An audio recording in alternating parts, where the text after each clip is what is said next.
Welcome back, everyone, to our playthrough of the career mode here in NASCAR Heat 2. So in our last video, we ran the Xfinity race at Texas, and I must say I was absolutely thrilled with our finish of 15th. Now, if you haven't been following along with our series and our playthrough of the career mode, then you might be wondering why I would consider 15th to be a great finish rather than saying that about a top 5 or a win. And the reason is based on our goals for this particular season. Just like in our first season in the trucks, we have a science experiment going on where we are trying to make the AI much more competitive in this game and keep ourselves from being able to just simply run away with wins at basically every race. That's not fun for me. I'm sure it's not fun for you guys to watch win after win after win and domination after domination. Well, that's not what we want out of this series. We want competition. We want a struggle. I want it to be a struggle to run for a top 10 or a top 5, and then I want the wins to be that much sweeter for us. And with that in mind, we came up with a setup at Texas that was extremely tight, and a top 15 was literally the best we could do. If you go back and watch toward the end of that video, you'll notice that we were not gaining on the cars in front of us. So 15th was literally the best we had. It was all the speed we had out of the car, and that is great because that means that I can now relax the setup a little bit and make it a little bit faster and give us a chance at some top 5s, top 10s, and so on. So with that in mind, we know what we've got coming up in this video. If you were with us at the end of the last video, we have a hot seat offer to run the Cup race at Texas on the same weekend. But first, there's one thing I mentioned in the last video that I want to do real quick, and that is look at the rivals. Okay, it looks like, okay, yeah, we got a whole bunch of friendlies and one neutral, which is Eric Jones. I don't remember hitting Eric Jones, but that's not really all that shocking to me because we make contact, especially at Martinsville, we've made contact with several people, and who knows where that could have come from that triggered him to be less than thrilled with us. So we're not going to worry too much about that, although I am a little surprised that it's only one driver that's reached neutral. Let's go ahead and hit next race, and here we are. So now we're ready for the Cup race at Texas. My plan is to use either the same setup we just used in Xfinity or extremely close to that, and we're going to see how it works in the Cup cars. So without further ado, let's head to the track.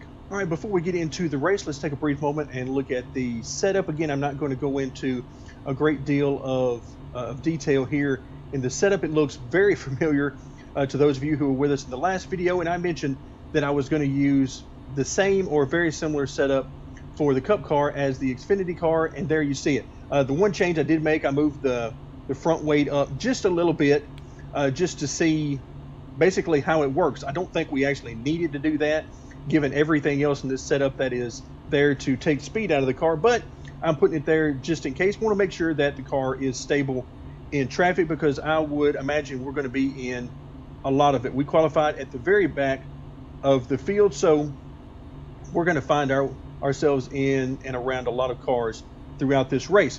So there's the setup. Let's head to the race.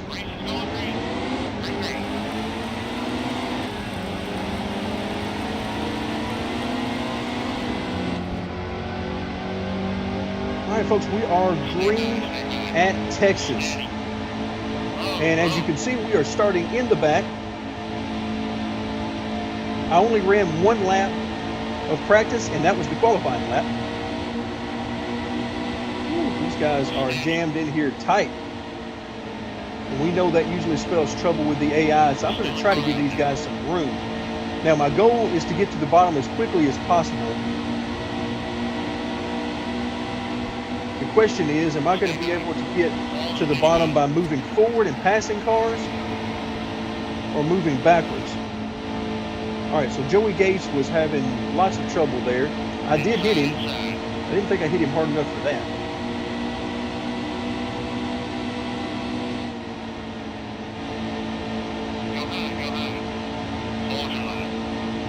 All right, until I can get down to the bottom, I'm going to try to get as low on the track as I can through the corner. And we are going backwards. I have to get completely out of the throttle on corner entry, Ooh, I got a really good run off the corner this time, though.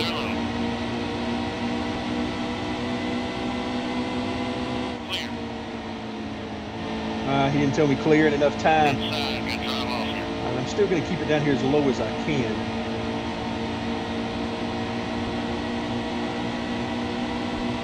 I was hoping I would get clear going into turn 3, but I didn't know in enough time to actually get it done. Oh my goodness, guys. Yikes. All right, and once again, can't get down to the bottom there. So DJ Kennington apparently decided that the brakes were the appropriate thing to use coming off of turn 2 there. Oh, and of course, good job, Cole Witt. This is your track. I'm just happy that you allow me to use it on a somewhat regular basis. And that, folks, is why I don't run with the damage of them. Because it would take probably about 3 times of that happening and ruining my race before I would uninstall this game.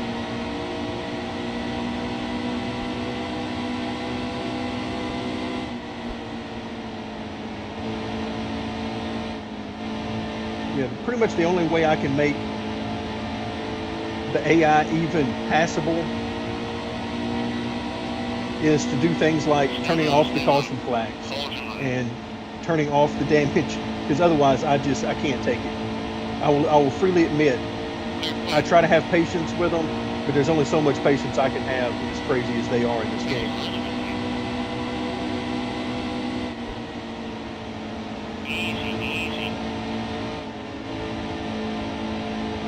All right, there's DJ Kennington again. Let's try to get by him before he brake checks again.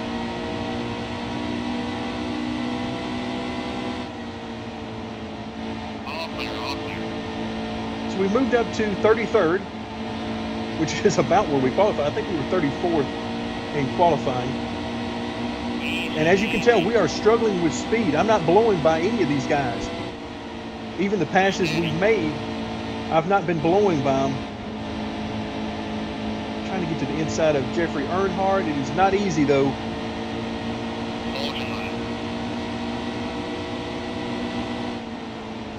Nope, couldn't get it done.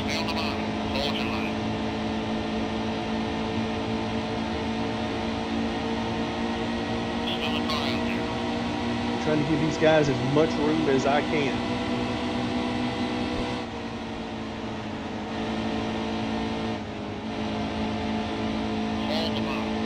All right, if we can hold the bottom right here, get in there. Come on, get to his inside. We just don't have the straightaway speed right now.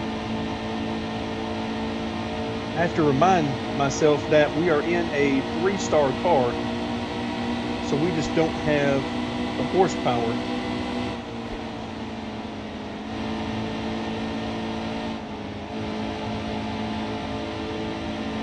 All right, here we go again. We got a good run on him coming off of turn 2, and he's going to pull us, it looks like. All right, let's see if we can clear him. If we can clear him, I'm hoping we can pull away. Give us a little love tap there.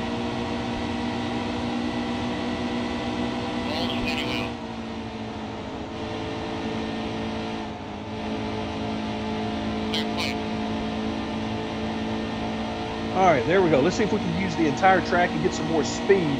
It doesn't look good, though, because, yep, Corey LaJoie is right to our inside immediately.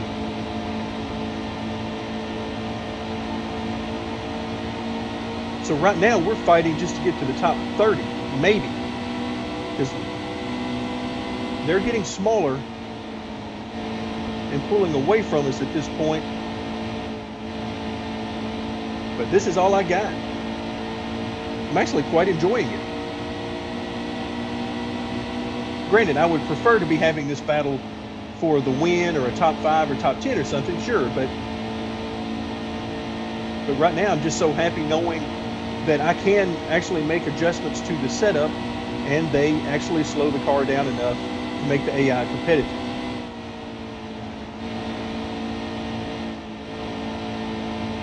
All right, we got a good run on him. Can I keep it pinned down? Still a car out there. Not with enough speed.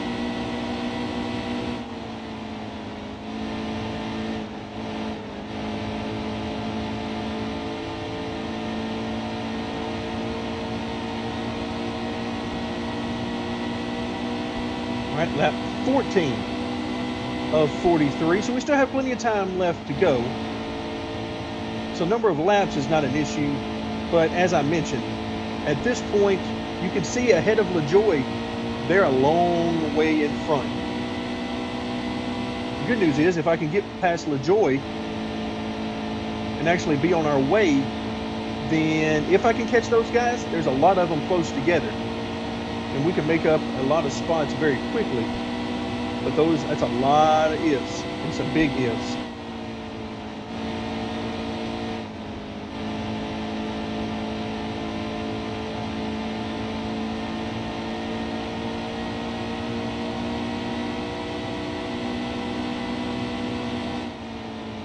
It's not every day that you can say that you were fighting for position with Corey LaJoy and DJ Kennington. Not often you can say that.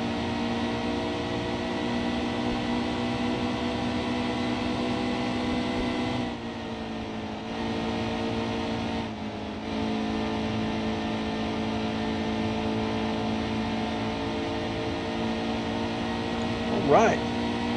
So it doesn't look like I've got the speed to get by LaJoy. I can get to him. I can even get inside him.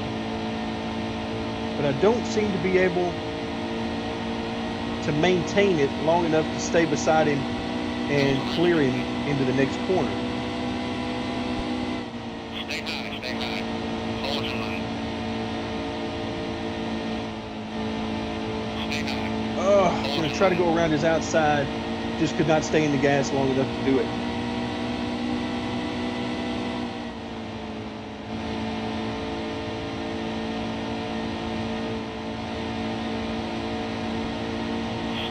All right, let's try again. Nope.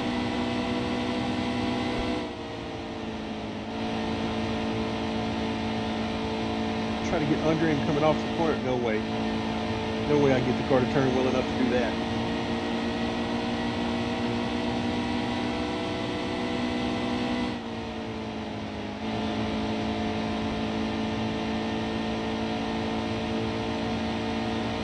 All right, so the good news for us is that we pulled away a little bit, put some distance on the guys behind us.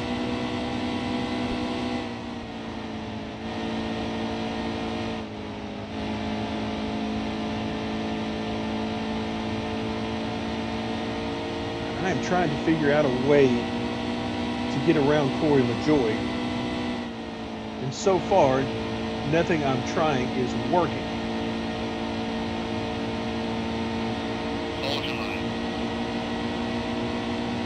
Yep, I can get to him, I can get beside him, but I cannot get past him.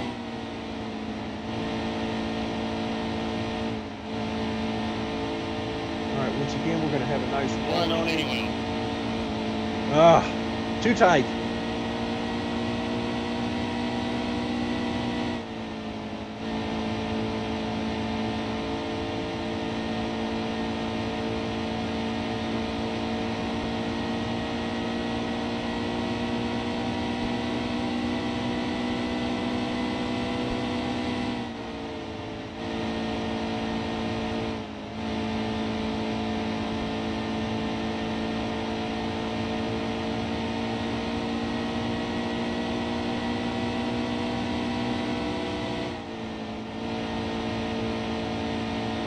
Trying to let my voice rest a little bit. As I mentioned, at this point I can't remember if it was last video or this video where I talked about I'm a little bit under the weather here, not feeling too incredibly hot, and my voice is kind of going in and out. So I'm trying to do these recordings when I have my voice and when I'm feeling a little bit better than other times. And right now my throat is feeling very scratchy, and I'm having a hard time keeping my voice clear, so I'm going to try to take it easy a little bit on the mic for the latter part of the second half of this race. As right now it seems like we're having a hard time just keeping up with LaJoie right now. As I'm trying different things on the track, trying to arc it in, drive it in straighter, you know, be more aggressive through the center on the gas as opposed to not quite as aggressive, you know, different things like that. Just seeing if I can do anything to pick up enough speed to get around him.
As you can see over the last couple of laps, I can get runs on him and get to him and all that, but I have not figured out a way to actually get by. It appears as though I may have to put up a perfect lap in order to even have a shot at getting by him, and I'm not even sure at this point if that would work.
You know, you hear it a lot on TV when the guys are broadcasting the race. They talk about how the most vicious fighting for position happens not necessarily at the front of the pack, but mid-pack and at the back of the pack, where guys are fighting and kicking and clawing for every position. Well, what's happening to us right now in this race is a great example of how hard guys fight, even though it's for 30th. Because Corey LaJoie, even when I do get up close to him, it seems like he is actively trying to block my lane to keep me from being able to get beside him, or at least far enough beside him that I can pass him. I don't know that that's actually what he's doing, but see, like right there, he runs down toward the middle of the track, which should hurt his entry into the next corner. Doesn't appear to be, though. But yeah, these guys will fight for every position, just like in real life. All right, so we've got Brad Keselowski coming up behind us. I can only assume that that's the Lapis. So I'm going to give him a little room. No! How did that happen? How is Brad K running 39th? He must have had to make a pit stop. As you can tell, he is quite a bit faster than us. All right, we've got a pretty good run here. Unfortunately, I don't have anything to do with it. We're going to give it a shot. Let's try to get inside him. Oh, so tight. Stay low, stay low. Still a car out there. I'm trying to stay in the gas as much as I possibly can. And you can see he's just going to pull us right back on the next straightaway. That's the frustration of trying to pass this guy. We can get below him coming through the corner. The problem is I'm so tight on exit that it's hard for me to keep the throttle down and keep the speed in it off the corner.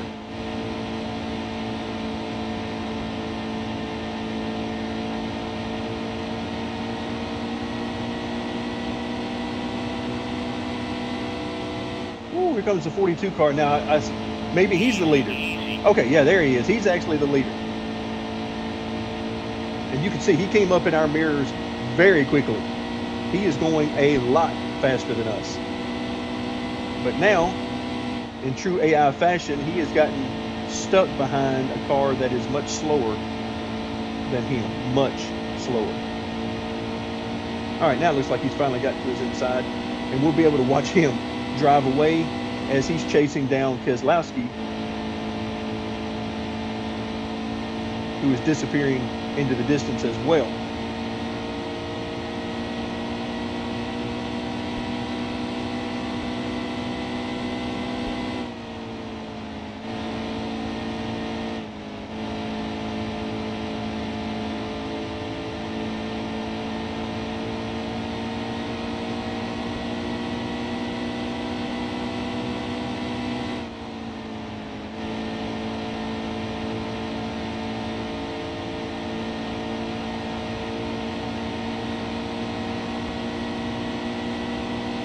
Trying to stay right behind him as much as I can and try to get as much draft. But then we get cars like, you see the second place car of Kyle Busch coming through. I'm going to try to give him plenty of room. Don't think he's got enough time to catch the leader, but I certainly don't want to be the cause of why he doesn't get there, unlike LaJoie in front of us. All right, so now if you look in the mirror, I see Harvick and several other cars on the lead lap, so I'm going to pull to the high side here. Oh, it looked like more cars than that in my mirror where it's sort of stacked up. And of course, I'm assuming they're all lead lap cars, and I'm going to try to let them go. And basically, it's the cars you would expect it to be. We got Harvick and Truex, Kyle Busch, and Larson, and so on. And now as I look in my mirror, I see a whole line of them coming. I'm not sure how quickly they're going to get to us, though, with 5 laps remaining. And you can see DJ, or not DJ Kennington, but Corey LaJoie is holding all of these guys up. Looks like they're just now going to start to get by him.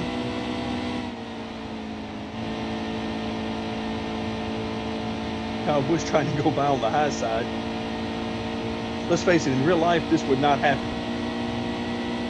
for any number of reasons.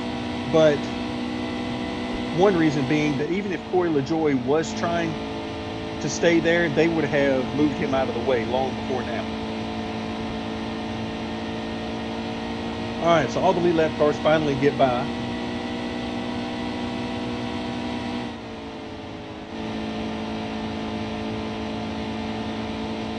Yeah, in a situation like that, if you're in a position where Corey LaJoie is, then there's no reason for you to hold those guys up. The leader, I can understand at some points in the race, of course not at this point in the race. If the leader were coming up on us right now, then there's really no reason to try to stay on the lead lap because you're a few laps from the end of the race. But other than the leader, there's really no reason to race any of these other guys hard because it's not for position. Give these guys plenty of room because they have their own race to run and you have your own race to run. So I'm going to keep it up here on the high side and give these guys hopefully plenty of room to go through.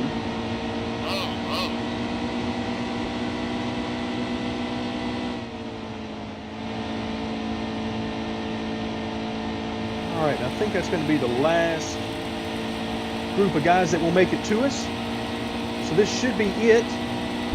Yep, and it is. All right, so we finished that lap, or that race, in 31st position, 1 lap down. Now, how about that? Now, sure, that doesn't make for the greatest video recording, I'll admit, unless you keep in mind what the goal is overall. The goal overall is we're in a science project and we're trying to learn. And this definitely taught us a lot. It tells me that with a 3-star car, we can actually basically limit ourselves to whatever finishing position we want through the setup. Now the question is, how far could we have gotten through the field with a 3-star car? The answer to that I know is not we could have won, because in the past we've had 3-star vehicles on the bigger tracks, and my guess is we could get somewhere between 15th and 20th, maybe a little bit higher depending on the track, but for the most part we could have gotten probably to the top 15, I would say, and yet we finished in the 30th position. So that tells me that the setup restrictions worked. Our science project is going well, and you have to be willing to take some races like this where you don't finish well if your ultimate goal is to continue to learn. All right, fastest lap, 19.15. Now I'm going to give that a minute to sink in. And I'm going to hope that was a typo, because if you ran around this track in 19 seconds, then I'm just glad I wasn't in your way, because you apparently were driving a rocket ship. Wow. I don't know how fast the IndyCar guys can get around this track, but it's got to be somewhere in that neighborhood. Wow, these guys are flying. 19 seconds, huh? Wow. All right, so we'll head back to the main screen now, and you missed out getting that top 22 finish, which we definitely did, finishing 31st, but don't feel bad. Texas is a tough track. Keep working hard, and you will get there. All right, so we failed in our hot seat offer there. Seriously? We got a whole bunch of fans from finishing 31st? Wow, not bad. All right, so we have a message from Kyle Larson. Wow, 100,000 fans. That is awesome. Hey, as a heads up, be careful of stalkers. Okay, that's kind of a dark note for the game to throw in there. So apparently we're going to have some virtual stalkers now. All right, so let's move on. Let's see what's next. Ooh, Bristol is next for the Xfinity Series. Boy, this just keeps getting better. Every race gives us a lot to learn and a lot of fun to race. But of course, that will be in our next video. For now, thank you very much for joining me, and stay tuned for more of our playthrough of the career mode in NASCAR Heat 2.